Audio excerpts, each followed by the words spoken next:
Sudah Pak. Baik, kita mulai ya Ibu ya. Bismillahirrahmanirrahim. Assalamualaikum warahmatullahi wabarakatuh.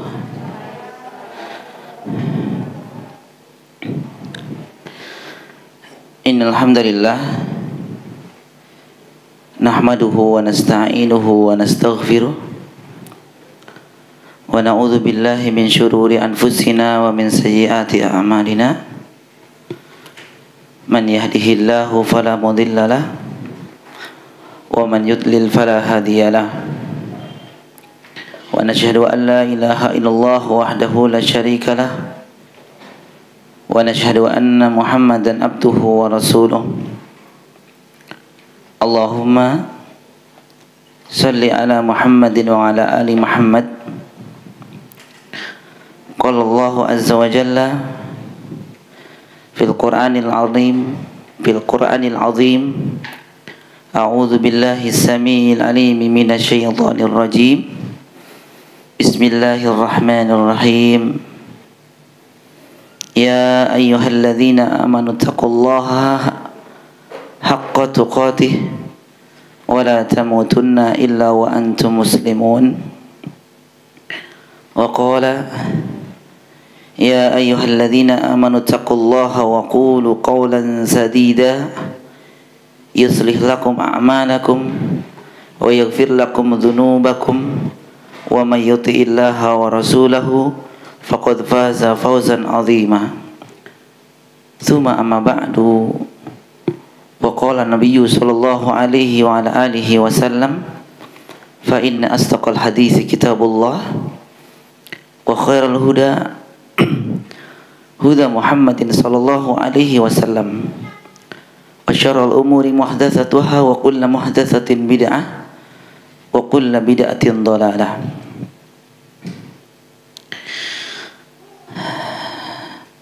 Awalan, ibu-ibu yang dirahmati Allah Subhanahu wa taala, kita awali pertemuan di pagi yang mulia ini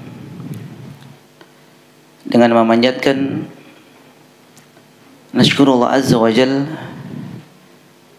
rasa syukur kita kepada Allah azza wa jalla, kepada Allah subhanahu wa ta'ala alladzi qad a'tana nikmatan katsiratan, di mana pagi yang mulia ini alhamdulillah Allah subhanahu wa ta'ala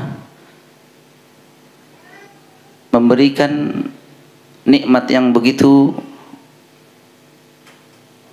banyak kepada kita semua, hatta najtami'u fi hadzal makan al-mubarak insyaallah taala. Dan dengan nikmat tersebut Allah Subhanahu wa taala mengumpulkan kita di tempat yang diberkahi insyaallah taala. Mudah-mudahan pertemuan kita di pagi yang mulai ini pertemuan yang akan diberikan kebaikan yang berlimpah buat kita semua. Baik ibu-ibu yang dirahmati Allah Subhanahu wa taala.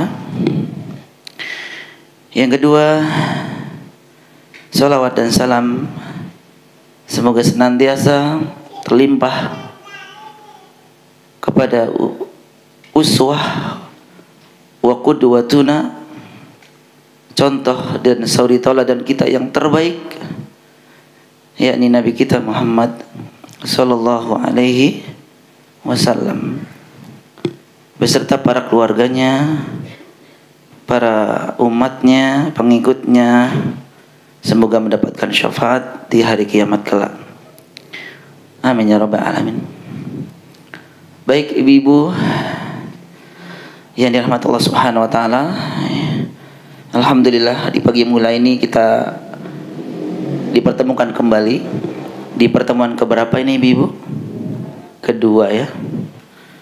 Pertemuan kedua yang bersama-sama insyaallah akan mendengarkan penjelasan para ulama mengenai satu materi yang sangat istimewa, satu materi yang sangat bagus Bahkan materi ini memiliki kedudukan yang tinggi di dalam agama kita Islam. Yaitu materi masalah adab, mengenai materi masalah adab. Atau mungkin adab ini masuk dalam ranahnya, penyampaiannya tidak terlalu menggebu-gebu.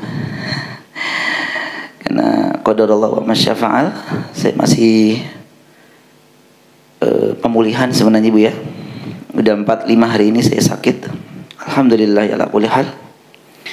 Hari ini alhamdulillah bisa hadir menemani ibu-ibu.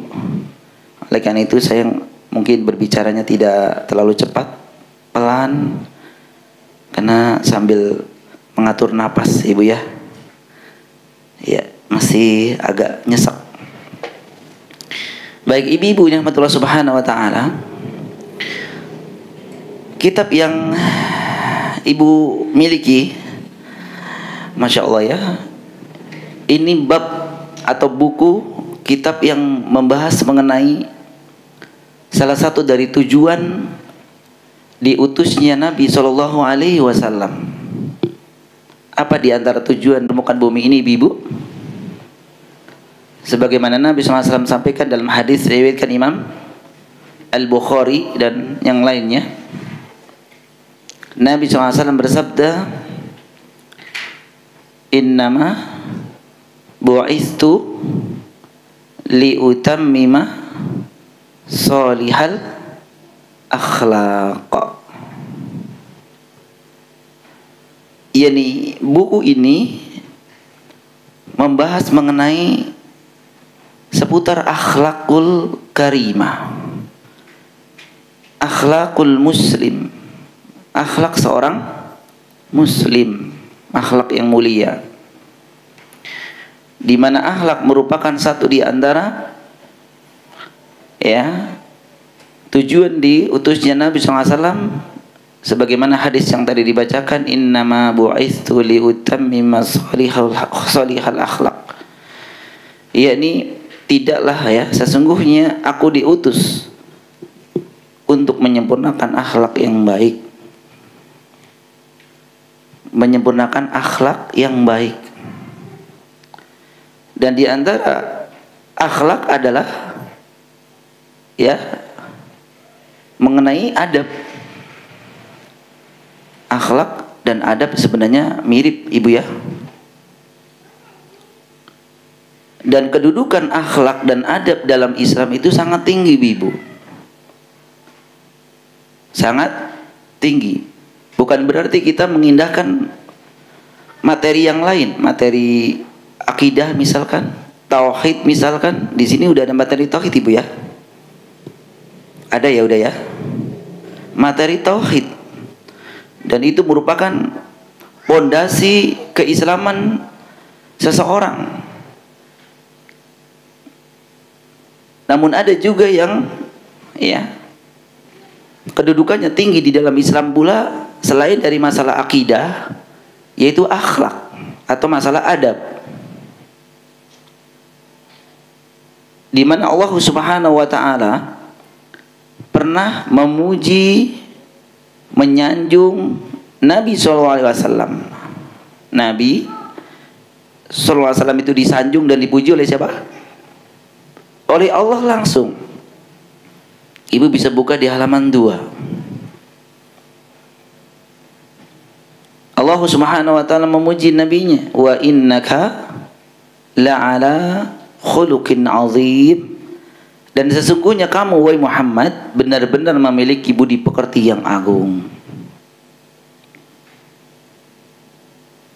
Inilah sanjungan, inilah pujian Allah Subhanahu wa taala kepada nabinya, dan ini menunjukkan bahwa akhlak, adab memiliki kedudukan penting dalam Islam ini.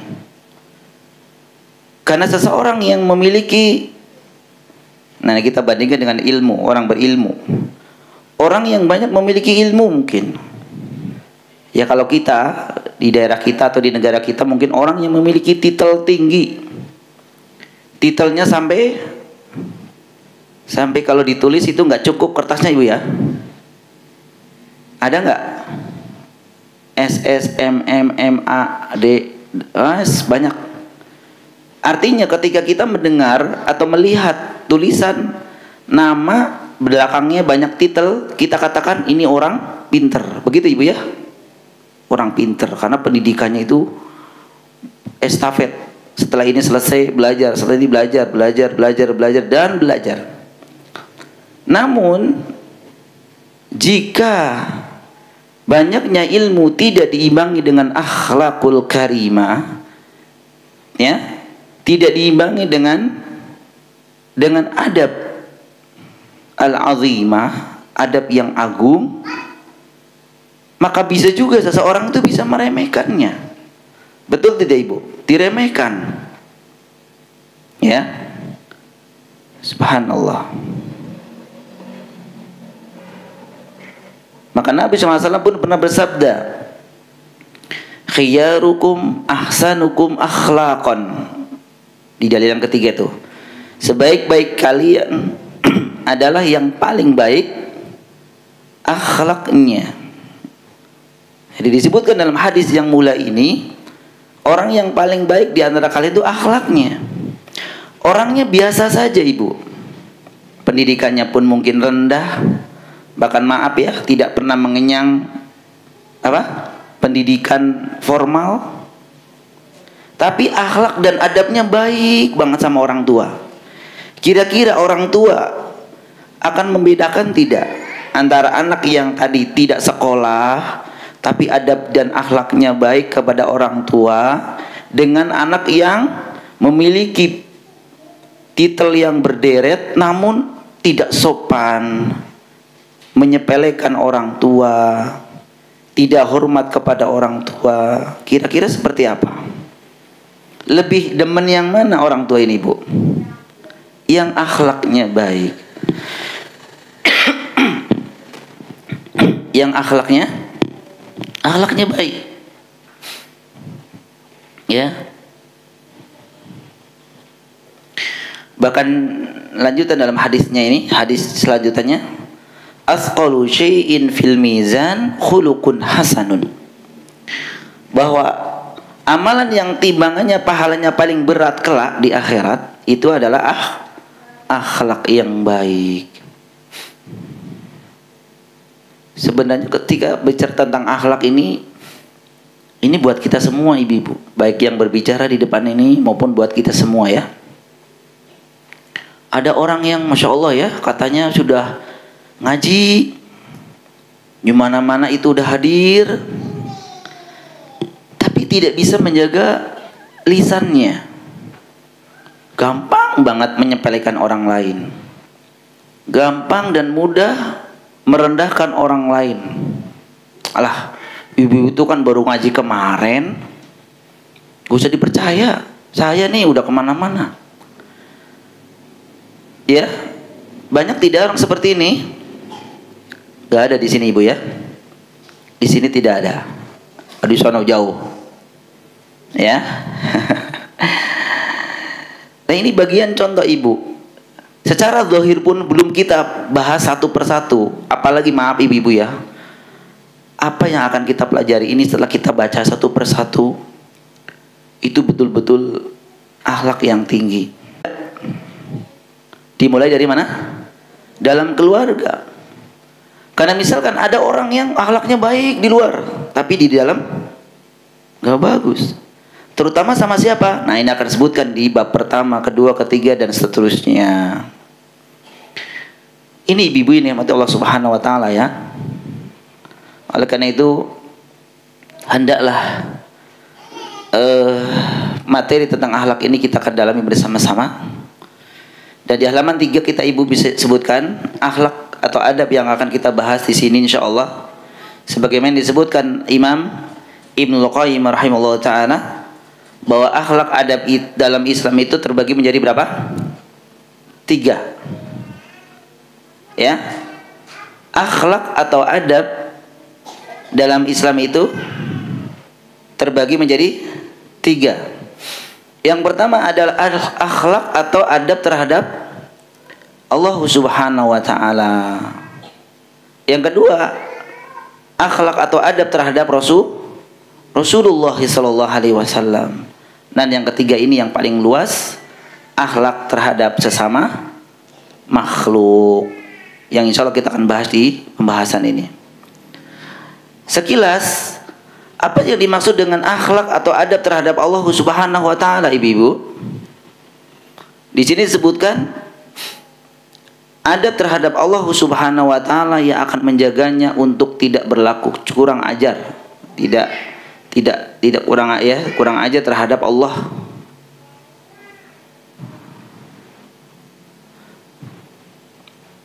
Yang akan melindungi hatinya agar tidak berpaling kepada selainnya, menjaga keinginannya dengan segala sesuatu yang dapat memancing keburukan Allah Subhanahu wa taala. Ya, adab kepada Allah Subhanahu wa taala adalah dengan apa? Dengan selalu menjaga, ya, menghindari dari hal-hal yang menjadikan Allah Subhanahu wa taala murka, ibu-ibu. Nah, ini adab terhadap Allah Subhanahu wa taala. Apa yang dimurkai Allah Subhanahu wa taala? Maksiat. Mulai dari maksiat yang paling besar apa, Ibu? Kesyirikan, sampai dengan kemaksiatan yang mungkin dianggap kecil oleh sebagian kaum manusia. Nah, ketika kita menjaga dari hal-hal murkanya Allah Subhanahu wa taala, dari hal-hal yang menjadikan Allah Subhanahu wa taala murka, maka itu kita dinamakan sedang menjaga adab kepada Allah Subhanahu wa taala. Tapi kalau kita bermaksiat kepada Allah Subhanahu wa taala, baik tersembunyi maupun terang-terangan apalagi, maka ini sudah tidak adab kepada Allah Subhanahu wa taala. Kita diberikan kenikmatan oleh Allah Subhanahu wa taala. Nikmat sehat, nikmat kesempatan, nikmat harta, nikmat apa saja yang lainnya. Namun ternyata dia mengindahkan perintah Allah Subhanahu wa taala untuk bersyukur kepadanya. Kan banyak ayat yang menyebutkan agar kita bersyukur kepada Allah Subhanahu wa taala. Fadhkuruni adzkurkum washkuruli wala takfurun. Ingatlah kalian kepada aku, niscaya aku akan ingat kepada kalian. Dan bersyukurlah kalian kepada nikmatku, dan janganlah kalian berbuat ingkar. Ayat yang mulai ini memerintahkan agar kita bersyukur atas nikmat yang Allah Subhanahu wa taala berikan kepada kita. Bagaimana kita cara bersyukur, ibu-ibu? Bagaimana kita dikatakan bersyukur kepada Allah Subhanahu wa taala? Oh, sudah Ustaz, saya sudah sering mengucapkan nasykurullah azza wa jalla. Saya bersyukur kepada Allah, saya bersyukur kepada Allah, saya bersyukur kepada Allah. Apakah hanya seperti ini, ibu? Tidak. Syekh Sa'di rahimahullah ta'ala dalam kitab Karimur Rahman, dalam tafsirnya, ketika beliau rahimahullah ta'ala menafsirkan ayat wa idh ta'adzana rabbukum la in syakartum la azidannakum wa la in kafartum inna azabi lasyadid, ya, bahwa jika kalian bersyukur kepada Allah, Allah akan tambah nikmatku, dan jika kalian beringkar atas nikmatku, maka azabku sangat pedih. Jadi orang yang bersyukur atas nikmat Allah, Allah akan berikan tambahan. Maka dikatakan, siapakah orang yang bersyukur dengan sebenar-benarnya syukur? Maka dikatakan beliau yang pertama, tidaklah orang dikatakan bersyukur kecuali telah melakukan 3 hal, ibu. Yang pertama,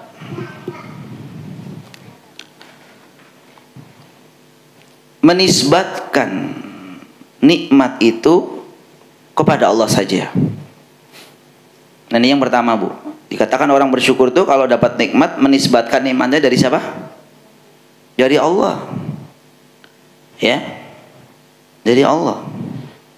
Fadlun minallah, ini karunia dari Allah. Wa ma bikum bin ni'matin fa minallah, kata Allah. Dan apa saja nikmat yang kau miliki itu semua dari Allah Subhanahu wa taala. Jangan menisbatkan kepada diri sendiri. Seperti Qarun. Qarun ketika berbicara tentang hartanya apa? Innama uti, apa itu ayatnya? Sesungguhnya harta yang saya miliki itu berdasarkan itu hasil dari kepintaran saya, katanya.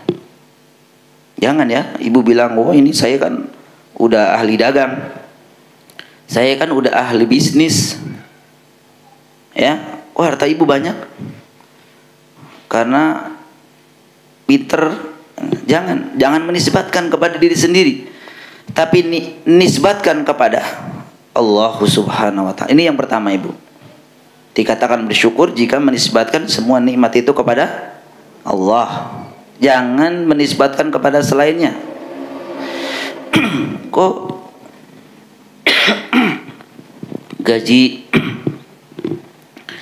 gaji suami ibu cepet banget naiknya?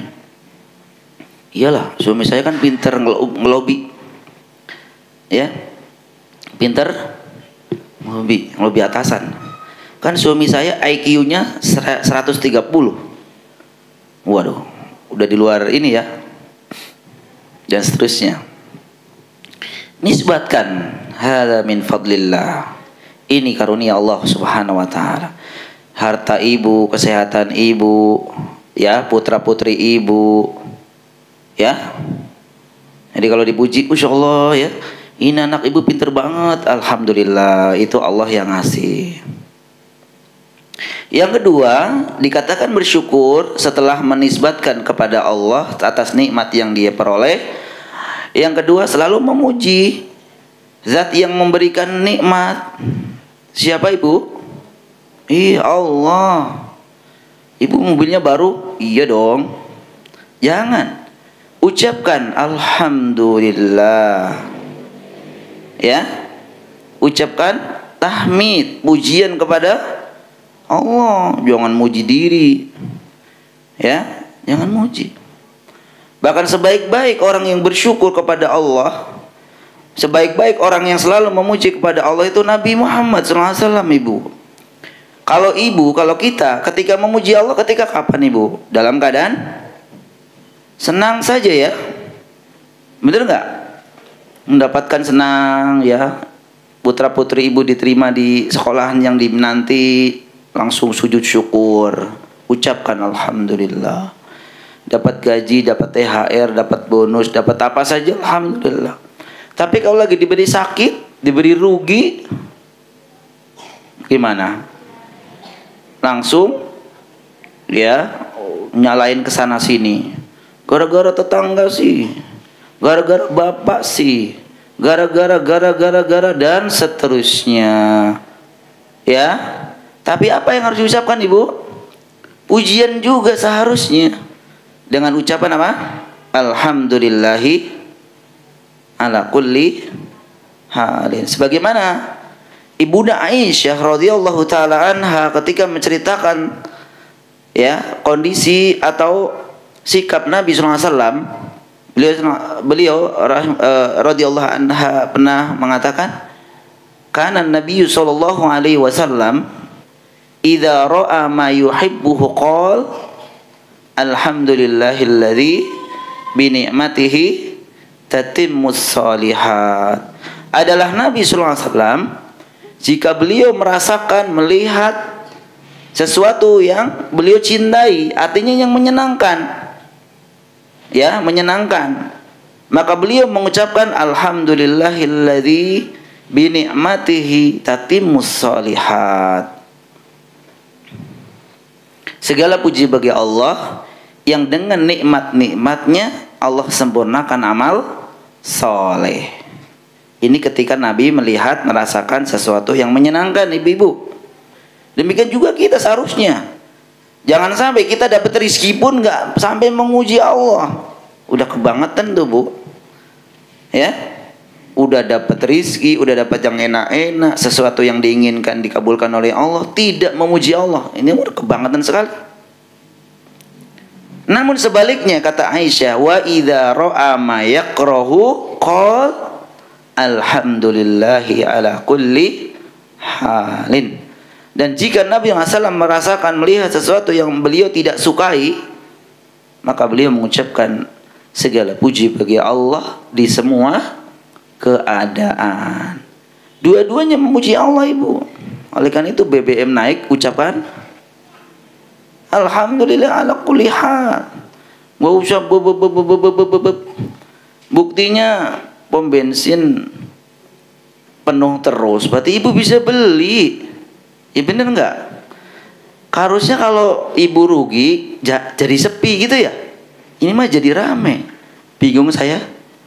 Yang kedua, kemarin saya pernah ke pasar yang rame toko emas. La ilaha illallah. Kata istri saya, lagi jual kali Mas. Bener ya, kali jual ya. Tapi kalau dilihat bukan jual. Kalau jual itu langsung ini, dia memegang-megang. Coba yang itu, coba yang itu. Wah, berarti beli kan? Jadi janganlah, sehingga nanti kita jadi kufur. ATM-nya 5 isi semua, ikut ngeluh. Jangan. Ucapkan alhamdulillahi ala kulli hal. Baik, itu yang kedua. Jadi yang pertama, orang yang bersyukur itu yang pertama menisbatkan nikmat kepada Allah, yang kedua memuji Allah, yang ketiga, nah ini tanda syukur kepada Allah Subhanahu wa taala adalah memanfaatkan nikmat yang Allah berikan tersebut untuk ketaatan kepada Allah Azza wa Jalla. Bohong Ibu kalau dibilang syukur, uangnya nggak pernah sedekah. Bohong Ibu bersyukur dengan kesehatan, kesehatan Ibu tidak pernah dipakai untuk ketaatan.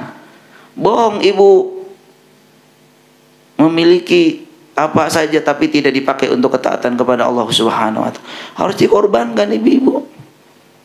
Harus dikorbankan. Dan justru yang ini ujian terberat. Punya harta. Ya. Kemudian ada panggilan haji, umroh. Ibu bilang nanti dah, nanti lama-lama nggak punya. Pas sudah nggak punya, bilang, aduh, buat makannya aja susah Ustaz. Kemarin banyak nggak bilang begitu, sekarang udah ini nyesel kan di belakang. Sedangkan itu sudah datang waktunya. Nah, Allah perintahkan untuk bersyukur. Kita justru berkhianat atau ingkar. Maka ini namanya tidak adab kepada Allah Subhanahu wa taala. Baik. Adab kepada nabinya, kepada Rasulullah SAW. Ya, ini cuma panjang pemaparannya sebenarnya, tapi saya singkat. Intinya adalah adab kepada Rasulullah SAW bentuknya adalah mengedepankan, ya, atau mengutamakan kecintaan kita kepada Rasulullah SAW. Dengan cara apa? Dengan cara mengikutinya. Dengan cara mengikutinya. Karena mengikuti Nabi SAW itu hukumnya apa? Sunnah apa wajib? Wajib. Qul in kuntum tuhibbunallah apa? Fattabi'uni yuhibbukumullah wa yaghfir lakum dzunubakum. Dalam surat Ali Imran ayat 31 ya.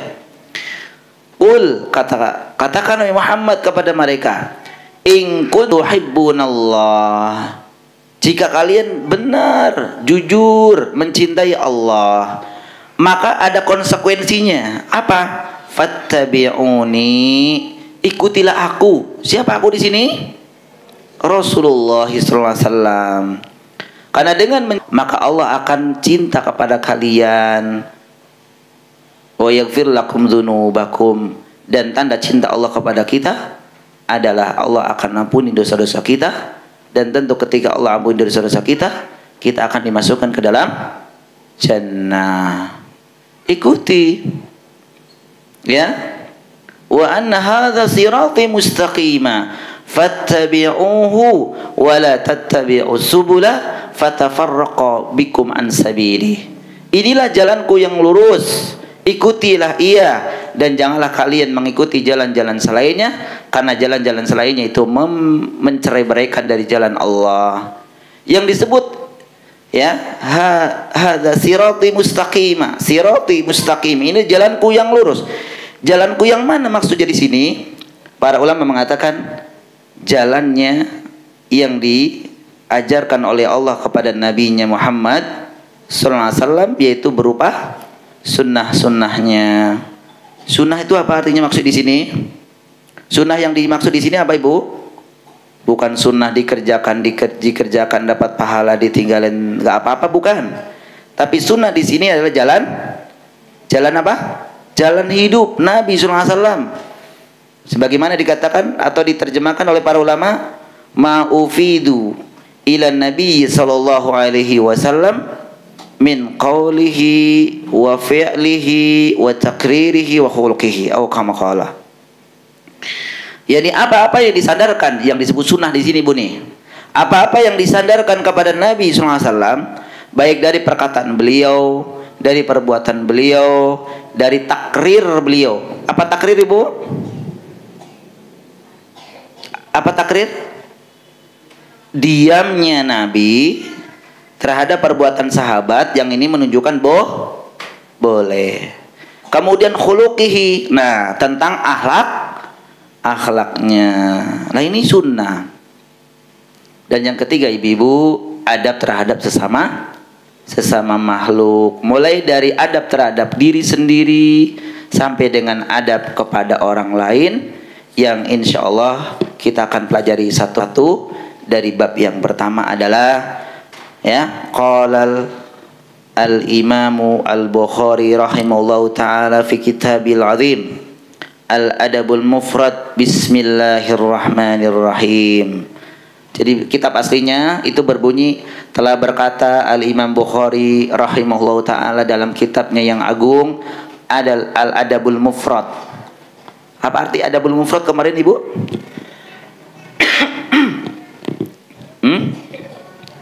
Adab-adab pribadi muslim. Bismillah. Adab-adab seorang muslim, pribadi muslim. Jadi yang pertama kita akan bahas bab qaulullahi ta'ala, bab firman Allah subhanahu wa ta'ala, yakni di surat apa ini, Bu? Di surat Al-Ankabut yang berbunyi, a'udzu billahi minasyaitonir rajim wa wassaynal insana biwalidayhi husna. Dan kami wasiatkan kepada manusia untuk bergaul dengan kedua orang tuanya dengan baik. Ya. Judulnya adalah wasiat Allah subhanahu wa ta'ala kepada makhluknya manusia, yakni perintah untuk berbuat baik kepada kedua orang tua. Bab yang pertama disebutkan hadis yang diriwayatkan Imam Al-Bukhari dan Imam Muslim. Haddatsana Abul Walid qala haddatsana Syu'bah qala al-Walid ibn al-Aizari akhbarani qala sami'tu Aba Amr Asy-Syaibani yaqul haddatsana sahibu hadhihi dar. Ini apa namanya, Ibu, kalau ini? Ini kalau seperti ini apa, Ibu? Wa au ma biyadihi ila dari Abdillah qala sa'altu an-nabiy sallallahu alaihi wasallam. Ini namanya rantai sanad. Ya. Jadi gini, Bu, kalau Ibu dapat berita ada kecelakaan di mana? Di jalan apa gitu. Kamu dari mana? Aku dari tetangga saya. Tetangga kamu dari mana? Dari orang lewat. Yang lewat dari mana? Dari ngantar sekolah. Ibunya siapa? Tanya. Detail banget. Iya. Kecuali gini, dari mana? Oh, saya lihat sendiri. Oh, berarti memang udah kotai, Ibu ya. kebenarannya itu tidak diragukan lagi, begitu ya. Jadi jangan qila wa qol, katanya lama-lama nggak bener. Makanya memang kalau ada berita apa-apa harus tabayun. Iya. Ya, jadi jangan langsung dipercaya ya. Walaupun serius, iya serius. Saya juga nanya serius, siapa, dari mana kamu? Bukan apa-apa, kita nanti dapat dosa juga kan. Baik, ini namanya rantai sanad. Makanya kan telah berbicara ya si fulan kepada saya telah berbicara. Nah gitu. Inilah terjaganya hadis Nabi SAW, Ibu. Jadi tidak main-main ya. Ayyul amalil ahabbu ilallahi azza wa jalla. Qala sallallahu alaihi wasallam as-salatu ala waqtiha.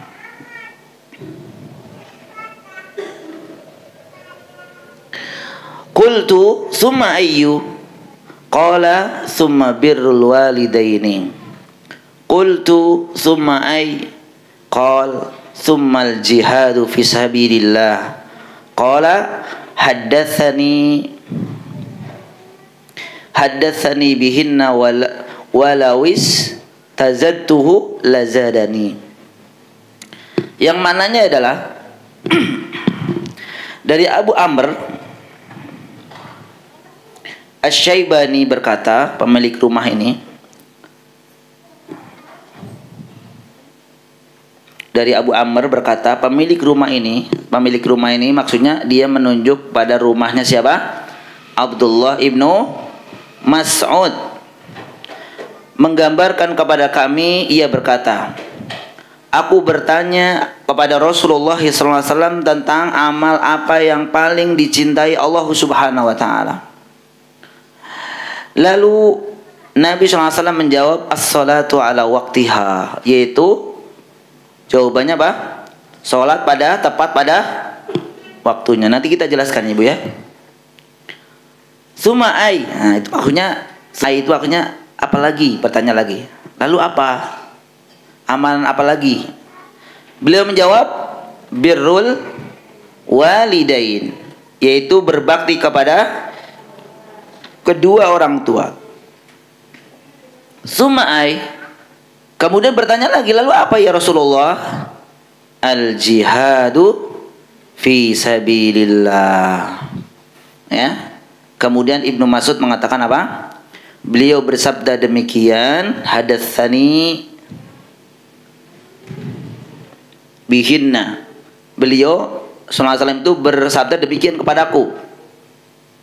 Terus mengatakan gini, walawis tazadtuhu lazadani. Kalau sekiranya aku meminta ditambah, maksudnya kalau mengatakan sumai gitu lagi ya, apalagi ya Rasulullah gitu ya, kemungkinan niscaya beliau akan menambahkannya. Tapi beliau cukupkan pertanyaannya sampai berapa kali? 3 kali. Ya, sampai 3 kali.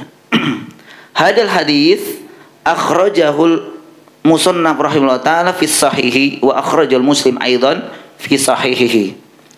Jadi hadis yang mulia ini Ibu, itu dikeluarkan dalam kitabnya Imam Bukhari, yang kemarin kita sudah sedikit bahas tentang biografi beliau Ibu ya. Dan juga dikeluarkan oleh Imam Muslim dalam kitab sahihnya Ibu.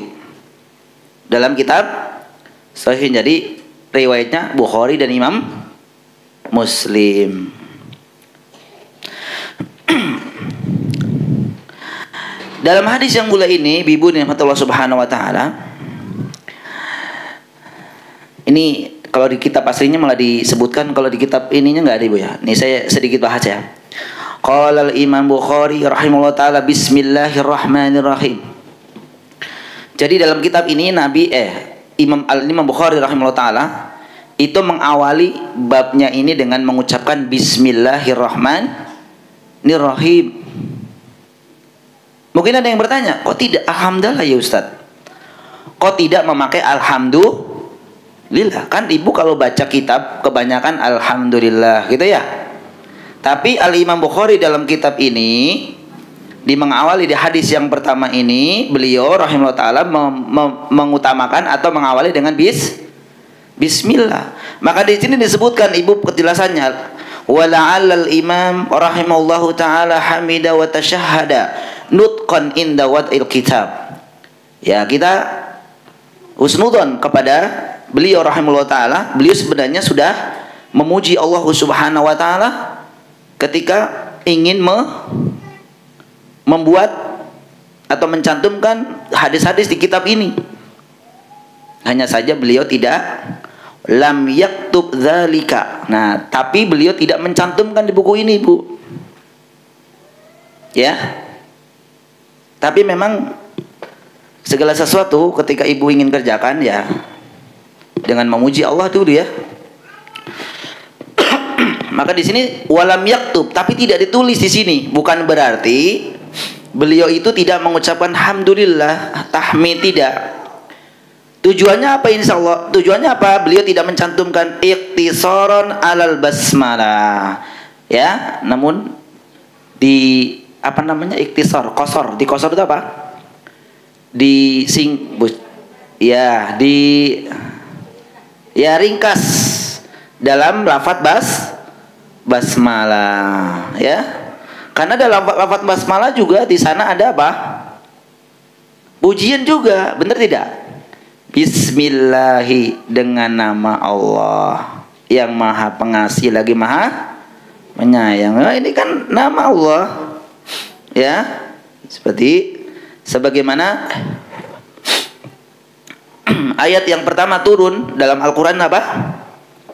Iqra bismi rabbikal ladzi khalaq. Seperti itu ya. Begitu juga ketika Nabi SAW dulu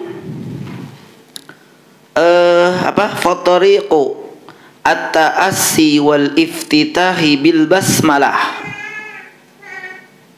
Ketika dulu Nabi SAW itu menulis surat, ya, menulis surat ilal muluk kepada raja-raja di sekitarnya, itu muftatahatun bitasmiyah duna hamdalah. Nabi ketika menulis surat untuk raja-raja di sekitarnya waktu itu beliau SAW itu menulis diawali dengan bismillah, tidak dengan alhamdulillah, tidak dengan alhamdulillah. Ya. Seperti itu kurang lebih.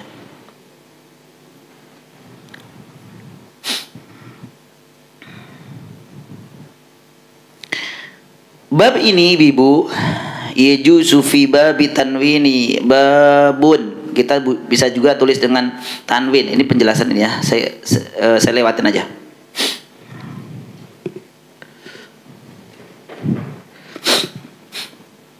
Dari ayat wa wasainal insana biwalidayhi husna. Dan saya wasiatkan, kata Allah, kepada manusia agar berbuat baik kepada kedua orang tua. Wasiat itu artinya apa? Pesan. Ya, betul. Al-wasiyah fil lughah al-amru wa takunu bi ma'nal wasli. Yang disebut dengan wasiat itu secara bahasa adalah ya suatu masalah, perkara, atau disebut dengan tadi pesan, al-wasl, pesan. Adapun yang disebut dengan wasiat secara syar'an, ammal wasiyatu syar'an fatutlaqu ala ma yaqau bihi zajru anil manhiyat wal hathu alal ma'murat. Yang disebut dengan wasiat itu adalah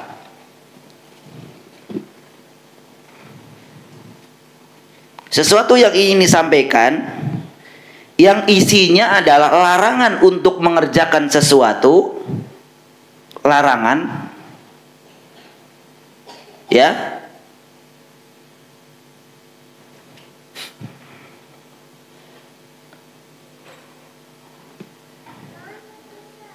yang berisi apa? Larangan untuk meninggalkan larangan. Jadi wasiat itu adalah pesan yang berisi untuk meninggalkan sesuatu yang itu dilarang Allah, dan suatu anjuran. Pesan juga anjuran. Tadi anjuran yang pertama adalah untuk meninggalkan, yang kedua wahasu ala ma'murat, juga pesan untuk mengerjakan sesuatu yang telah diperintahkan. Itu namanya wasiat. Ibu wasiatkan kepada putra-putri ibu yang mau di pesantren misalkan, yang mau di pesantren, ibu bilang ya sama putra-putri ibu ini pesantren, tolong ikuti peraturan yang ada ya, dan jangan melanggar peraturan yang dilarang. Nah seperti itu. Itu namanya wasiat. Maka ini wasiat dari siapa ibu? Allah Subhanahu wa ta'ala kepada hambanya, pada kita. Apa wasiatnya ibu?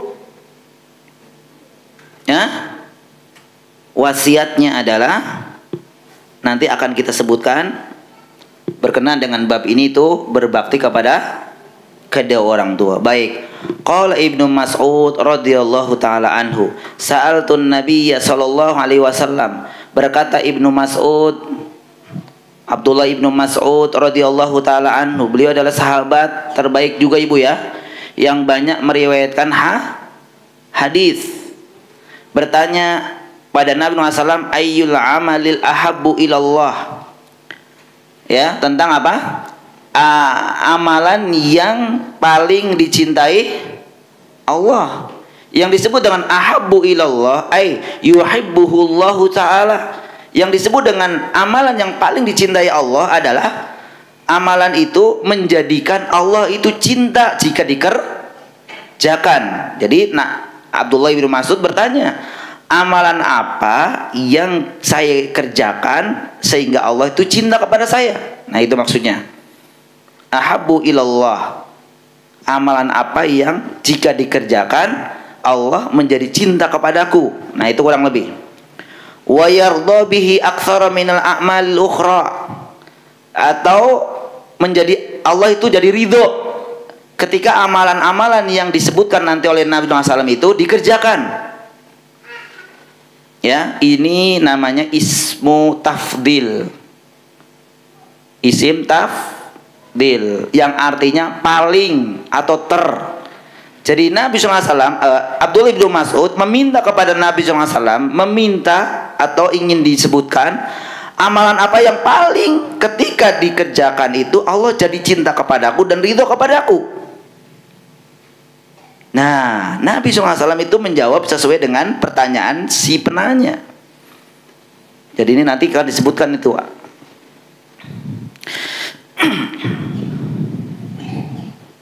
Bahkan pertanyaannya ini itu berulang sampai berapa kali bu? 3 kali. Nabi SAW itu menjawab jawaban yang ini itu karena melihat atau memandang yang bertanya ibu. Ini sebagai adab juga bagi kita. Kalau ibu misalkan ditanya nih, bedakan antara ditanya sama anak kecil dengan orang dewasa. Jawabannya, ibu ditanya sama putri bapak ibu, putra putri ibu, Umi, Allah tuh di mana? Kamu gak usah tahu lah, gitu kan? Apa gimana jawabannya bu? Atau pertanyaan kemarin apa ya? Ada pertanyaan yang untuk dari anak-anak TK itu kemarin. Ada pertanyaannya apa ya kemarin? Itu dijawabnya bagaimana? Ibu harus bisa membedakan antara yang pertanyaan dewasa dengan pertanyaan anak-anak. Seperti itu. Dan juga pertanyaannya, jawabannya kadangkala menyesuaikan bukan hanya orang yang bertanya, tapi menyesuaikan waktu dan tempatnya juga. Ya, menyesuaikan waktu, tempat. Kalau di sekolah ya, kalau bisa jawabannya yang bisa memotivasi anak-anak sekolah, belajar, dan seterusnya. Maka jawaban yang pertama Nabi SAW ketika ditanya ayyul amali ahabbu ilallah, jawabannya apa ibu? As-salatu ala waktiha. Apa artinya? Baik, sholat tepat pada waktunya. Al-murad bil waqti huna. Nah, tapi di sini ibu ada catatan nih. Yang dimaksud dengan waktu di sini ala waktiha, yakni al mustahabbu, yakni disebut dengan al waktu huna adalah al waktul mustahab, yakni sholat pada tepat waktunya. Maksudnya adalah sholat di waktu-waktu yang dianjurkan. Nah, maksudnya itu. Atau sholat di waktu-waktu yang waktunya dicintai Allah Subhanahu wa taala. Emang ada waktu yang tidak dicintai Allah atau dilarang? Mudah-mudahan saya singgung di sini ya. Tapi kalau disinggung jadi panjang bu, nggak apa-apa ya. Tentang waktu, kan kita pembahasannya kalau tidak salah ibadah orang tua sebenarnya. Tapi kan di dalam hadis ini disebutkan as-salatu ala waktiha. Ya, yang disebut dengan as-salatu ala waktiha, salat tepat pada waktunya, itu maksudnya adalah salat di waktu-waktu yang dicintai atau waktu-waktu yang tepat gitu. Ya, baik, itu yang pertama. Kita akan jelaskan nanti, Bu. Summa ayu, maka Abdullah ibnu Mas'ud radhiyallahu taala anhu bertanya lagi, terus apa lagi ya Rasulullah setelah salat pada waktunya atau salat pada waktu yang dicintai Allah? Summa qala summa birrul walidain. Yang kedua adalah dengan yaitu berbuat baik kepada kedua orang tua. Siapa kedua orang tua kita, Ibu? Al-aba wal umma. Al-aba wal umma. Ibu dan bapak, dan ibu apa? Ibu dan bapak. Dua-duanya boleh ya. Ibu dan bapak. Bapak dan ibu. Iya, ibu dulu ya. Ibu dulu aja dah. Wal ummu wal aba. Nah, dan kita kan kedudukannya juga masih anak, Ibu ya. Karena adanya kita itu ada orang tua. Jadi jangan ibu, aku kan udah ada orang tua. Aku udah nggak ada orang tua, Ustadz. Maksudnya udah meninggal. Tapi kan adanya ibu dari siapa? Emang nongol sendiri? Pasti ada orang tua. Nah, berbicara tentang berbakti kepada orang tua yang sudah meninggal, nanti ada pembicaraan tersendiri tentu. Tapi ya mungkin kita beda-beda ya. Ada yang mungkin masih dua-duanya ada, Masya Allah ya. Mungkin masih ada satu ibunya aja, mungkin bapaknya aja. Itu ibu ya. Iya, kalau saya bapak sudah meninggal rahimahullah ya. Tinggal ibu, tinggal mama. Ya, tinggal mama saya satu. Wal birru diddul uquq. Yang disebut dengan berbakti itu kebalikan dari apa? Al-uquq artinya apa? Uquq, durhaka. Wal uquq al-isaatu ila walidaini wa idha'atu huquqihima.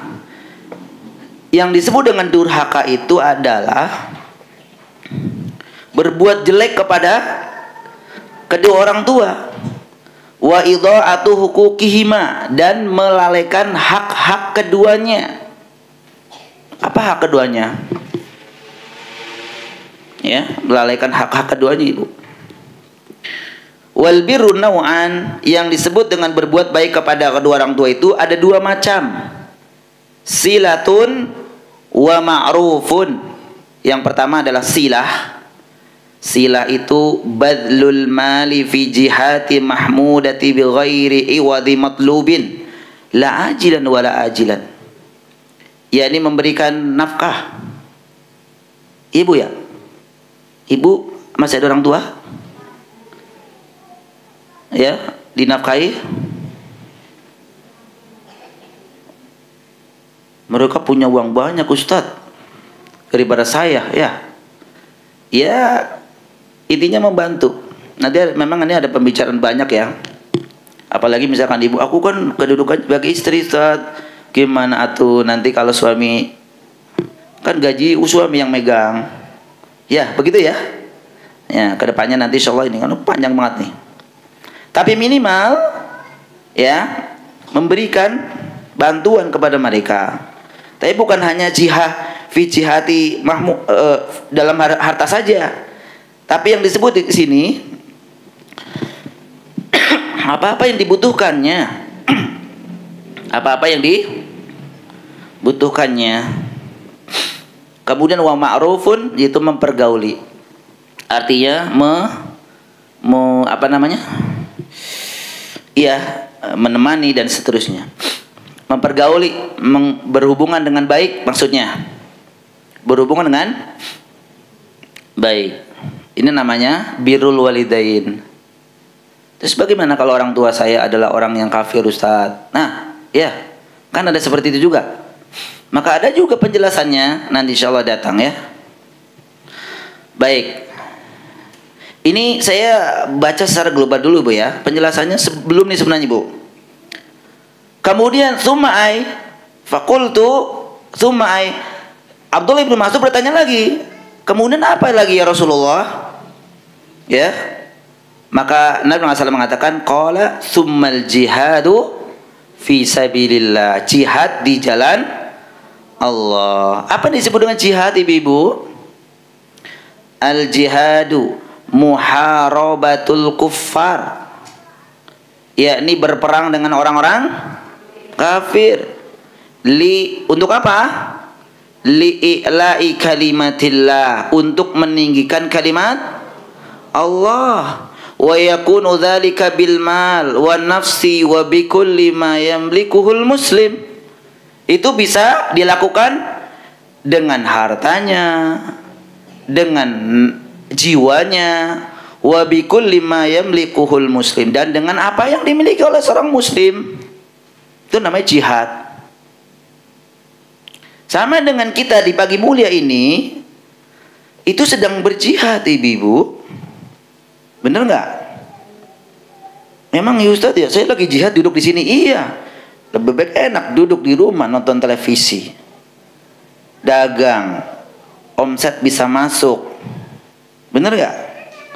Rujakan sama ibu-ibu yang lain enak, ngobrol kesana kemari, ghibah, niat enak, nikmat. Tapi kita berjuang, enggak. Saya pengen ngaji, saya pengen melaksanakan perintah Allah Subhanahu wa ta'ala. Walaupun mungkin ibu bayangannya, waduh, 3 bak cucian belum dipegang. Ya, anak udah mau ujian nih, harus persiapan. Bener nggak ujian? Kemudian apa lagi? Dan macam-macam. Tapi subhanallah, dengan kesabaran ibu-ibu semua bisa hadir dan bisa duduk di sini, walaupun ya geser gitu ya, nggak apa-apa. Itu sabar. Allah ganti insya Allah dengan kebaikan yang berlipat buat ibu-ibu semua insya Allah ya. Nah, itu makna dari hadis yang mulia ini ibu-ibu nikmat Allah Subhanahu wa taala. Sebelum saya satu persatu mulai dari tadi tentang waktu sholat, tentang anjuran birrul walidain, kemudian yang ketiga adalah tentang sedikit ya mungkin ya kalau tentang jihad, takutnya nanti dikira ya. Maka di sini disebutkan di ibu-ibu ini kandungan hadis yang mulia ini kita bisa ambil ibrah ya. Yang pertama adalah ya ma yu'khadhu minal hadis. Faidah atau kandungan yang bisa diambil dari hadis yang mulia ini adalah al-hassu ala muhafadzati ala salawati fi awwali waqtiha wa afdalul huquqillahi wajibah ba'da tauhid as-shalah. yakni anjuran untuk senantiasa melaksanakan sholat atau menjaga sholat 5 waktu di awal waktu. Di awal waktu, Bu.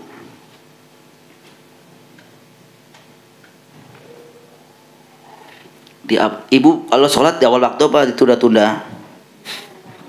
Entar-entar ya. Jangan dientar-entar ya. Tapi memang kalau pembicaraan tentang ibu ada pembicaraan sendiri ya. Apalagi ibu-ibu yang punya bayi gitu ya. Ya, baru wudhu udah kencing lagi. Gimana Ustadz itu ya? Tapi bukan jadi alasan ya. Intinya yang pertama, apa yang bisa diambil dari hadis yang mulia ini, al-hathu ala muhafadhah ala sholawati fi awwali waqtiha. Yakni anjuran untuk selalu menjaga sholat di awal waktunya. Wa afdalu huquqillah, dan ini merupakan afdalu huquqillah, afdal mengutamakan hak Allah, yaitu apa? Al-wajibatu ba'da tauhid, kewajiban setelah tauhid yaitu melaksanakan ibadah salat. Kan rukun Islam yang pertama syahadat, ini tauhid. Yang kedua salat. Kemudian yang kedua, fadlu ta'zimil walidaini. Ya, ini menjelaskan tentang keutamaan atau tingginya hak, keutamaan menghormati kedua orang tua. Wa a'dhamu huquqil ibad, dan sebesar-besar hak hamba itu adalah haknya kedua orang tua. Nanti kita sebutkan ya satu persatu tentang hak orang tua itu apa saja, bagaimana cara berbuat baik atau menghormati kepada mereka. Yang ketiga, bayanu annal jihad fi sabilillah huwa afdalu anwa'it tadhiyah. Menjelaskan tentang apa? Ketiga, penjelasan tentang jihad itu merupakan amalan yang afdal.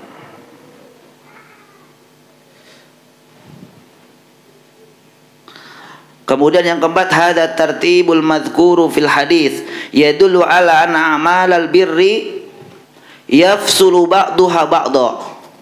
Ini merupakan tertib ya, tertib yang disebutkan dalam hadis ini menunjukkan bahwa amalan-amalan kebaikan itu satu dengan yang lainnya itu bertingkat. Ada yang paling agung, kemudian di bawahnya. Ya. Kemudian selanjutnya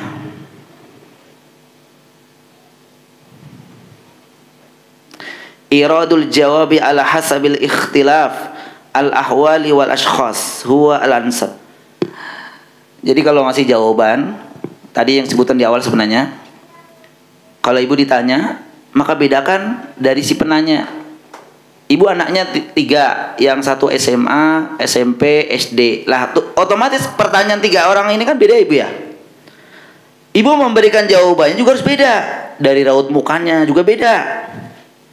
Kalau yang SMA agak tegas, Mas, enggak boleh besok sepedaan. Begitu. Tapi kalau Mas, jangan besok jangan sepedaan. Pedaan besok kalau jawab begitu. Tapi kalau anak yang SD, jangan. Jawabannya berbeda, ya. Itulah metode juga, termasuk trik juga. Jadi jangan disamain ibu ya. Semua itu ditegangin gitu ya. Ambo anak kecil maupun gede ditegangin, jangan. Beda. Dan ini merupakan trik.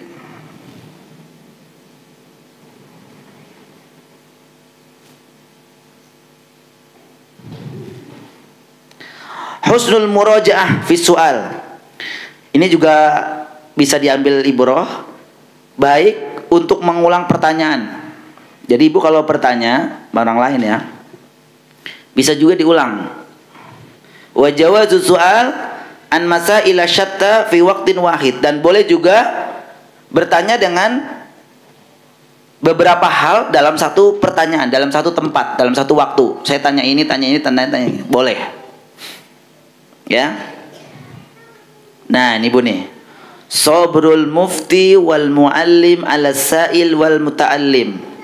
Nah, ini juga kesabaran seorang mufti, seorang muallim, seorang guru terhadap pertanyaan-pertanyaan dari si penanya. Jadi nggak boleh kayak gitu aja ditanya, nggak boleh. Barangkali dia membutuhkan apa? Jawaban. Pertanyaan yang agak tinggiin apa? Jangan, itu menyinggung dia.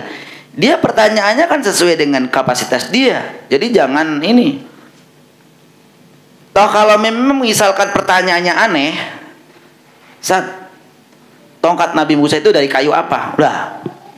Misal gitu ya. Itu juga ibu jangan langsung ustadznya, bukan ibu ya. Ustadznya bilang nanya begitu. Kita jawab, Pak, Bu, nanya itu yang bermanfaat. Nanya kayu apa? Ya nggak ada yang tahu lah. Dan kalau tahu juga buat apa? Mahoni gitu tuh dicari gitu. Waduh. Jangan. Nabi Yusuf sama Nabi Muhammad gantengan mana Ustaz? Waduh. Ini pertanyaan pernah kayak gitu juga. Kadang-kala isi penanya ini memang makanya kalau bertanya jangan ngada-ngada Ibu ya. Tapi di sini sabrul mufti wal muallim ala sa'ili wal muta'allim. Seorang mufti atau seorang ustaz yang ditanya itu harus sabar memang pertanyaannya dari kadang-kadang yang nanya udah ada tulisannya ditanya lagi. Tapi yang terakhir Ibu nih, arifku bil alim. Tapi boleh nanya tapi jangan juga banyak-banyak. Rifqu bil alim, ya, harus berbuat baik pada seorang yang alim, para guru. Wa tawaqquf anil iksar alaihi khasyatul malal. Takutnya kalau banyak ditanya, ustadznya bosen. Ibu juga jangan harus tahu gitu ya. Begitu. Baik ibu yang Allah Subhanahu wa taala.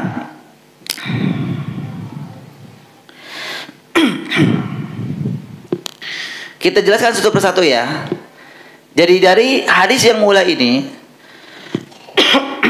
amalan-amalan yang dicintai Allah Subhanahu wa taala dari pertanyaan seorang sahabat Abdullah ibnu Mas'ud radhiyallahu taala anhu, maka dijawab oleh Nabi SAW, as-salatu ala waqtiha, yaitu amalan yang paling dicintai Allah Subhanahu wa taala yang pertama, salatlah tepat pada waktunya. Maksudnya as-salatu maksudnya adalah al-waqtul mustahab, yaitu salat di waktu-waktu yang memang dianjurkan dicintai Allah Subhanahu wa taala. Maka tentu kita harus tahu Ibu, waktu-waktu itu yang waktu-waktu salat itu yang afdal itu yang mana? Nih, sekarang yang pertama salat zuhur. Kenapa nggak salat subuh dulu Ustaz? Salat subuh dulu ya. Salat zuhur kapan waktunya Ibu?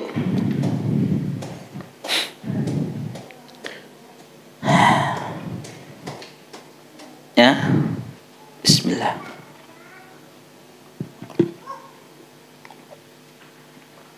Zuhur itu artinya apa? Zuhur itu artinya apa?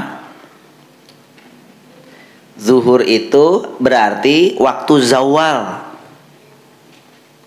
Waktu zawal itu kapan? Waktu tergelincirnya matahari. Waktu matahari bergeser dari tengah-tengah langit. Waktu matahari bergeser dari tengah-tengah langit menuju arah tenggelamnya. Di mana? Barat. Jadi ini disebut waktu zawal itu waktu bergesernya Ibu ya, matahari dari tengah-tengah nih, dari lurus tegak lurus geser ke barat, itu waktu duhur. Makanya kalau sebelum sholat sebelum tegak, maka itu bukan waktu zuhur. Nah, itu maksudnya ya.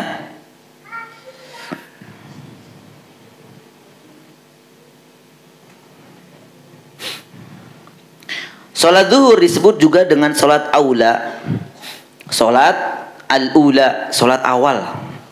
Karena sholat yang pertama kali dikerjakan Nabi SAW bersama malaikat Jibril alaihissalam itu sholat duhur. Di sholat duhur itu sholat yang pertama kali dikerjakan oleh Nabi SAW dan malaikat Jibril, Ibu. Kapan waktu sholat duhur? Nah nih, awal waktu sholat duhur, waktu yang paling bagus nih, adalah ketika matahari telah bergeser dari tengah langit menuju arah tenggelamnya, yaitu arah barat. Dan ini merupakan kesepakatan kaum muslimin. Dalilnya mana? Dalilnya adalah hadis dari sahabat, dari Nabi SAW, dari sahabat Abdullah ibnu Amr, waktu zuhri idza zalatis syamsu wa kana dhillur rajuli qatulihi ma lam yahturil asr.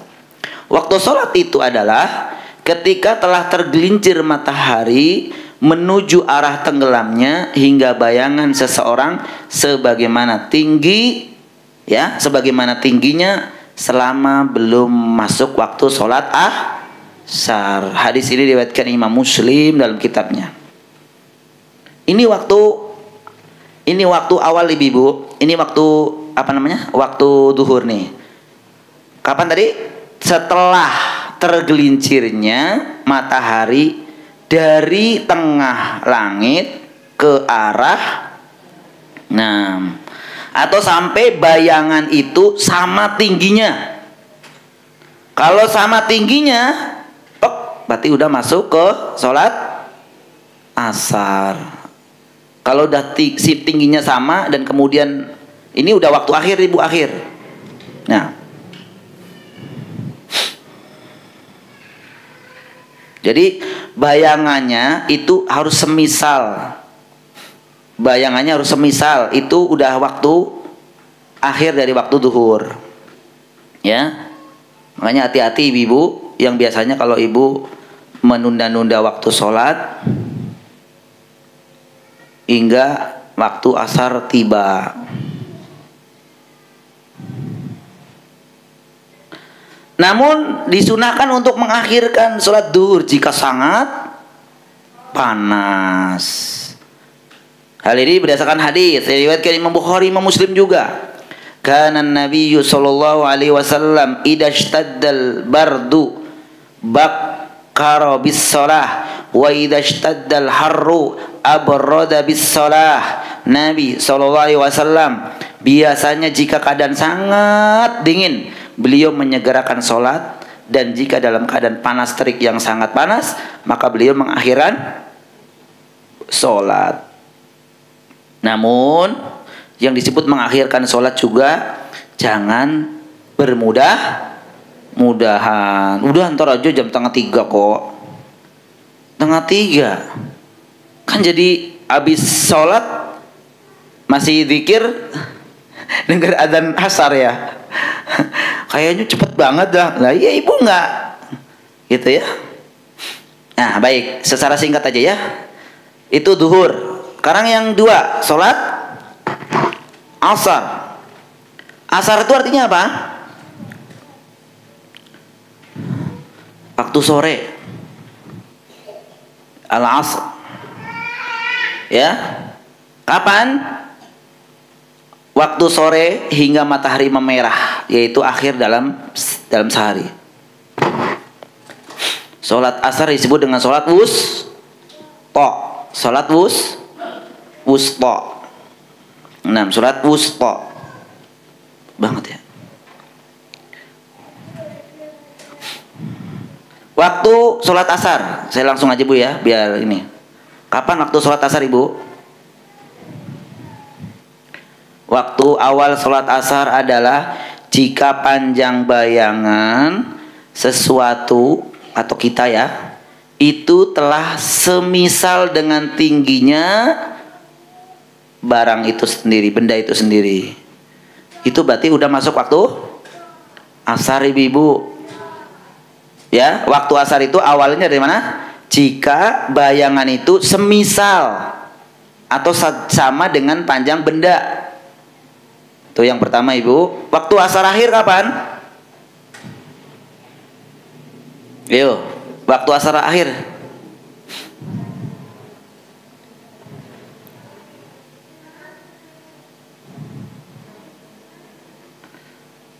Ya sebelum maghrib. Betul ya. Nanti pertanyaannya maghribnya kapan Ustadz itu ya? Iya. Jadi intinya gini, sama gitu tadi sebenarnya. Waktu akhir zuhur kapan? Ya tahu awal asar kapan Ustadz? Kalau awal asar berarti akhir zuhur. Kapan akhir asar? Awal maghrib kapan Ustadz? Nah itu akhir. Oh enak, iya begitu ya. Ya kalau udah tahu sih, karena kadang gini Bu, saya sering lihat ya, saya kurang tahu ya. Asar itu udah jam 6 kurang seperempat. Ini kenapa ya? Mungkin karena kerjaan ya. Jangan kalau seperti ini ya. Tahu itu untuk diwanti-wanti bukan dilanggar. Kadang masih lama ini, masih lama ini. Jangan. Ya jadi waktu asar akhir itu adalah sebelum matahari tenggelam. Sebelum matahari tenggelam. Dah, kalau matahari tenggelam berarti maghrib. Enak banget ya. Nah, iya. Baik, maghrib. Kapan waktu maghrib awal? Ya setelah matahari tenggelam. Hingga matahari benar-benar tenggelam sempurna. Ini awal Ibu ya. Akhir waktu maghrib kapan? Nah, kalau ini memang pendapat nih para ulama. Ya.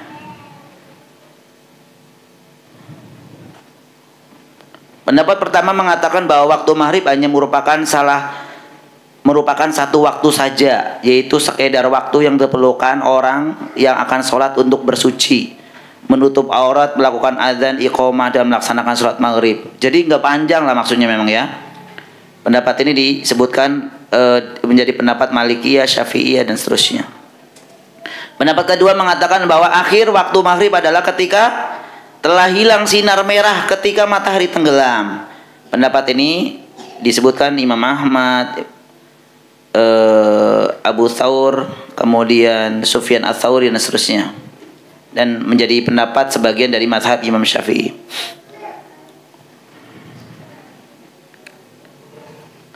Dan pendapat yang kedua inilah yang tepat insya Allah ya. Jadi sampai matahari.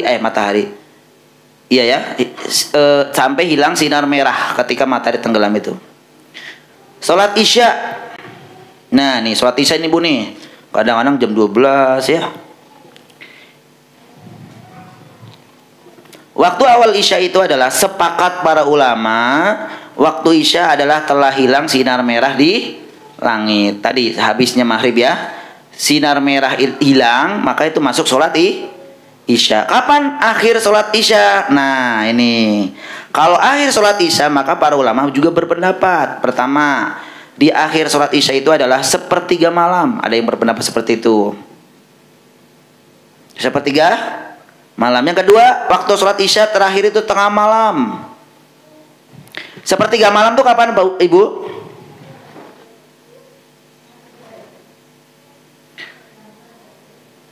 Yang disebut sepertiga malam itu maksudnya gini. Kalau malam itu dari mana ke mana?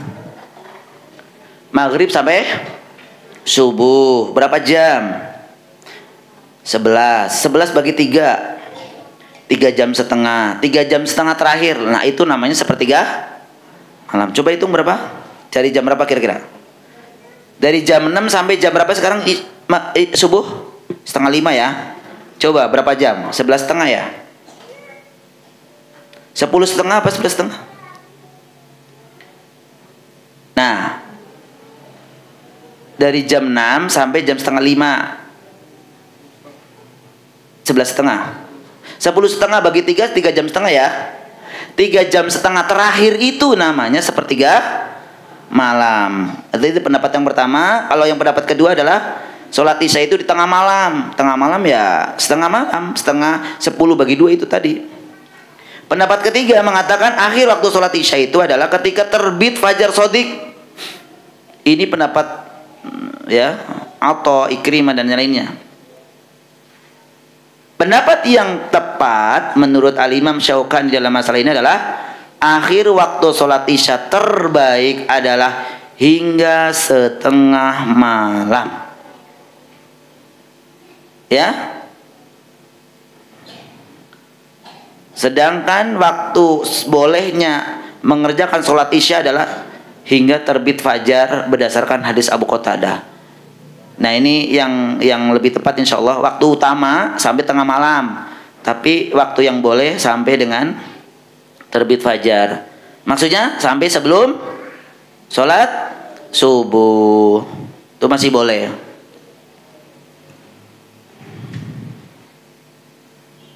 Karena memang ada dalil juga mengakhirkan sholat sunnah, disunahkan mengakhirkan sholat isya.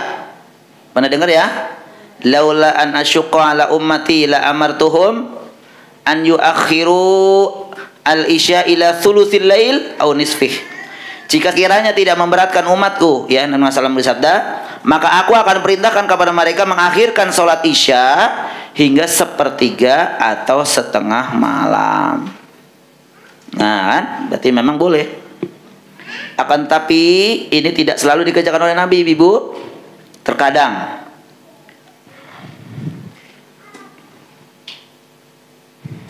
Baik, terakhir sholat subuh, ya fajar, sholat cahaya putih. Nama juga sholat cahaya putih. Otomatis sholatnya harus sudah terlihat cahaya putih. Tapi cahaya putih ada dua, ya ada fajar kadzib dan ada fajar shodiq. Ya, yang dibolehkan untuk sholat subuh kapan? Setelah muncul fajar shodiq. Iya. Makanya awal waktu sholat subuh, para ulama sepakat bahwa waktu awal sholat subuh adalah awal dimulainya terbit fajar kedua atau fajar shodiq. Dan akhir dari sholat subuh adalah sepakat bahwa sejak terbitnya matahari atau sebelum waktu syuruk, ya. Benar nggak? Jadi sebelum syuruk itu, kalau sekarang syuruk jam 5:50 misalkan ya, berarti itu masih waktu sholat subuh. Makanya gini, ini banyak yang tidak tahu, sedikit melenceng. Lailatul Qadar itu kan malam ya, betul Bu? Ibu mendapatkan Lailatul Qadar, ingin mendapatkan Lailatul Qadar tuh semangat tuh paginya, sorenya ya, sampai dengan jam 9 tidurlah ibu. Waduh, ketiduran tapi ternyata bangun-bangun pas subuh. Ibu bilang, aduh telat. Belum sebenarnya. Kenapa? Karena waktu subuh pun masih termasuk malam. Bener nggak? Iya, malah tidur lagi ibu. Bener nggak? Aduh, udah nggak ada pada tidur lagi, jangan. Itu justru masih subuh. Karena Allah Subhanahu wa taala berfirman, hatta matla'il fajar. Ya kan? Lailatul Qadri khairum min alfi syahr. Tanazzalul malaikatu waruhu fiha biidzni rabbihim min kulli amr. Salamun hiya hatta matla'il. Jadi sampai subuh. Subuh itu sampai jam 6. Jadi jangan tidur lagi habis subuh. Itu masih waktu, bisa saja waktu Lailatul Qadar, malah tidur lagi. Ini banyaknya tidak tahu. Dikira itu udah sampai azan selesai gitu ya. Oh enggak. Ibu aja 5:30 masih buru-buru sholat kok. Ya, ini banyak yang tidak tahu nih. Habis tidur bangun, lihat matahari. Oh, mataharinya ada. Tidak terlalu terang. Berarti semalam Lailatul Qadar. Nyesel, tidur terus. Baik, Allahu a'lam bishawab. Ibu, sebenarnya ini kan baru waktu sholat nih. Yang intinya adalah birrul wali dan kemudian jihad. Mungkin kalau ada kesempatan saya akan bahas. Namun karena waktunya Masya Allah ya, tidak terasa. Ini insya Allah kita akan lanjutkan di pertemuan akan datang, ibu-ibu ya. Dan ini ada beberapa pertanyaan untuk mengakhiri kajian di pagi hari ini. Bismillah.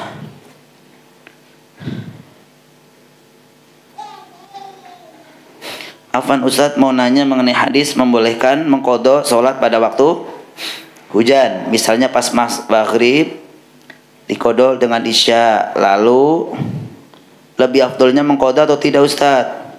Apakah ini berlaku buat akhwat yang sholat di rumah? Iya, ada hadis mengenai dibolehkannya apa? Mengqadha sholat jika ada hujan, ya, jika ada hujan. Wallahu alam, yang disebutkan oleh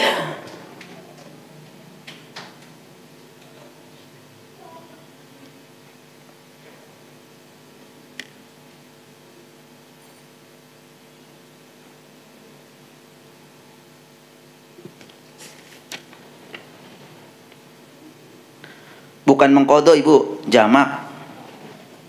Ini ya. Kalau qadha mengganti.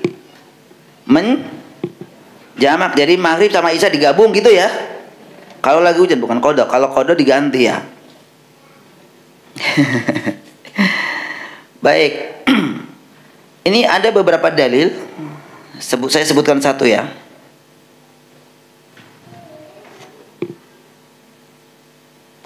Hisham bin Urwah mengatakan, anna abahu Urwah wa Sa'id bin Musayyab wa Abu Bakr ibnu Abdurrahman ibnu Harith ibnu Hisham ibnu Mughirah al-Mukhzumi al-Makhzumi kanu yajma'una bainal maghrib wal isya fil lailah al-mutirah idza jama'u bainas salataini wa la yunkiruna dzalik.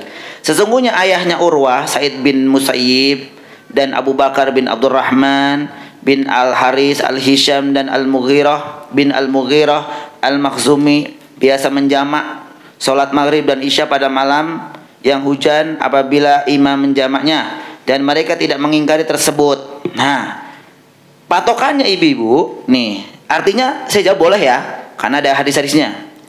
Tapi patokannya yang pertama adalah hujan yang membuat kesusahan untuk sholat. Sebentar, saya urutin ini. Yang pertama, persyaratannya adalah dilakukan di masjid bersama imam. Ya, dilakukan di masjid bersama imam. Karena ilat itu apa ya? Alasannya biar si bapak-bapak yang wajib di masjid itu kalau mati pulang nggak balik lagi, enak gitu loh, memudahkan. Kalau ibu-ibu kan di rumah kan. Kalau ini untuk bapak-bapak, nanti kalau ini habis maghrib pulang, hujan gede, datang lagi kan susah nih. Maka dimudahkan dengan udah pulang udah Aisyah udah. Itu yang pertama, dilakukan di masjid bersama imam. Yang pertama dilakukan di masjid, yang kedua bersama imam. Itu maksudnya. Ya, ini zahir dari hadis ini. Makanya memang dulu memang senang banget ya awal anak pesantren nih. Dulu saya waktu di pondok itu lagi maghrib hujan.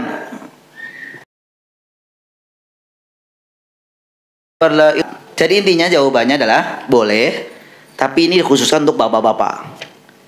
Zahirnya ya, tapi wallahu alam. Mungkin ibu-ibu kalau memang sebenarnya gini. Jamak itu ibu ya, jamak itu artinya apa?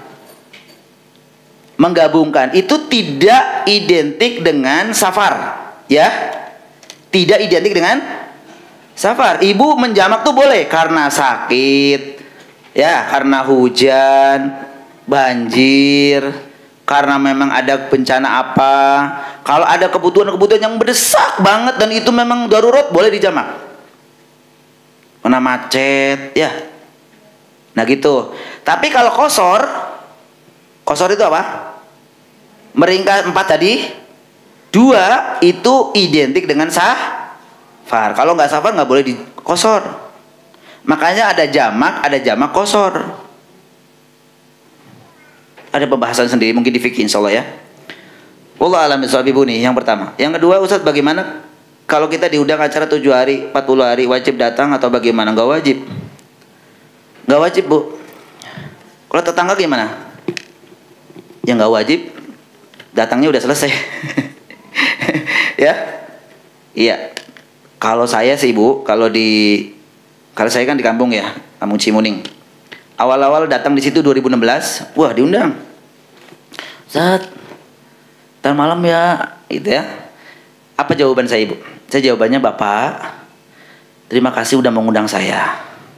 Yang kedua, acara ini Masya Allah Pak, adalah acara mendoakan kan? Insya Allah saya mendoakan putra Bapak yang meninggal. Tapi untuk acara ini punten saya nggak bisa ikut. Seperti itu Bu. Makanya ketika saya pulang malam itu nggak ngumpet-ngumpet kayak Bapak Ibu ya. Kayak suami Ibu kan ngumpet-ngumpet. Mah, udah selesai belum? Belum. Alah. Karena apa? Alasan awal itu salah. Aduh, besok lembur saya. Ya besok. Besoknya lagi lembur nggak? Makanya Ibu callingan. Yang di calling Ibu tidur lagi. Bu, udah selesai belum? Waduh. Kalau saya ini Bu, pulang enak. Lewat juga tin gitu aja. Karena mereka sudah tahu dari awal. Jadi jawabannya yang jelas, terang, tanpa menyinggung gitu aja sih. Kenapa harus repot-repot? Aduh, saya besok libur kayaknya Pak, nggak bisa. Aduh, besok kayaknya saya harus keluar kota. Bener keluar kota. Keluar kota jam 12 malam udah di rumah. Ya, ini. Demikian ya, jadi nggak wajib. Apakah hukumnya orang tua ketika anaknya yang sudah balik melakukan kesalahan dosa seperti berzina, faliyadzubillah, bahkan sampai murtad, faliyadzubillah, padahal orang tua itu sudah memberikan pendidikan? Wallahu alam, jika memang sudah memberikan pendidikan yang maksimal dan qadarullah kok ada seperti itu, wallahu alam, itu bukan tanggung jawab orang tua lagi. Ya, wallahu alam. Kemudian assalamualaikum Ustaz. Waalaikumsalam warahmatullahi wabarakatuh. Anak-anak seorang perempuan ya duduk tingkat SMA sampai saat ini tidak memberinya fasilitas HP dengan alasan banyak madaratnya dan daripada maslahatnya. Menurut anak gitu, karena usianya yang masih labil. Namun kadang bertanya, teman-teman seusia dikasih HP sedangkan dia tidak. Yang ingin saya tanyakan, anak termasuk orang tua yang egois?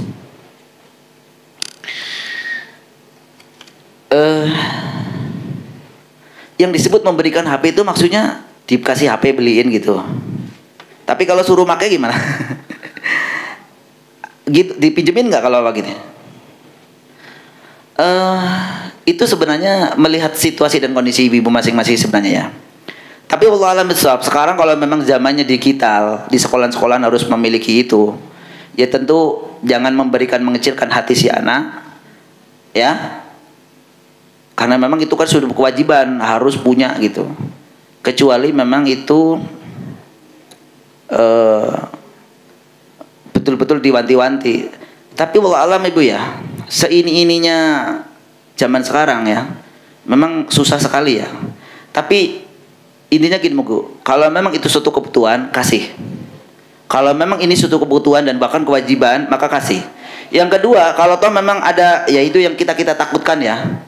Ya jangankan dia, kita aja sendiri kan ditakutin sebenarnya Bu. Emang Ibu selamat? Ibu sering buka Facebook, gambar-gambarnya aneh-aneh. Sama aja. Anak bisa bilang, Ibu juga pegang itu, gitu kan? Bisa aja. Jadi sebenarnya kontrol juga kita perlu, tapi tanpa berlebihan juga seperti itu. Jadi hak anak juga harus kita penuhi, apalagi nanti ada kesenjangan sosial dari teman-teman, seolah-olah ibu tuh terlalu ini juga itu nggak bagus. Ya, dan itu kadang-kadang juga jadi bullying, apa namanya, dari teman-teman ya. Wah, dia mah anak mama, dia mah anak bapak, nggak boleh pegang HP, gitu ya. Dan sakit hati juga kalau udah seperti itu kan, seperti itu. Dan itu juga harus ibu pikirkan, ya. Intinya adalah seimbanglah antara memberikan dan pengawasan, seperti itu. Karena bukan berarti memang kita nggak bisa. Sekarang ya media sosial memang betul-betul silet ya, sana tajam sini tajam, makanya tergantung dari yang memakai seperti itu. Tapi kalau sekarang maslahatnya lebih banyak, apalagi dibutuhkan untuk sekolah ya dikasih ya. Tapi selama ini jangan sampai, kecuali kayak ini Bu, kayak motor, nah mungkin itu jangan, karena kalau udah punya motor kemana-mana ya. Tapi kadang-kala kalau kita butuh siapa yang nganter, bingung, ibu lagi sakit, nggak ada, nanti kalau tukang ojek berbahaya lagi. Baik, Allah besok, ibu minummatullah subhanahu wa ta'ala, ini udah lebih dari ini. Mudah-mudahan apa yang disampaikan di pagi hari ini menjadi pencerahan bagi kita semua. Insyaallah ta'ala kita akan lanjutkan di pertemuan akan datang ibu-ibu ya. Dan mudah-mudahan dipertemukan oleh Allah. Saya mohon doa ibu-ibu, mudah-mudahan saya bisa ini pemulihan saya sudah harus ini karena memang sudah persiapan. Mohon doa di tanggal 22 besok saya mengantar menambahi jamaah ke tanah suci lagi ya. Oleh karena itu sedang dijaga sebenarnya untuk kesehatan kita semua. Oleh karena memohon doa mudah-mudahan dilancarkan ibu ya. Terima kasih. Kita akhiri pertemuan di pagi hari dengan doa penutup majlis. Subhanakallahumma bihamdika asyhadu an la ilaha illa anta astaghfiruka wa atubu ilaik. Assalamualaikum warahmatullahi wabarakatuh.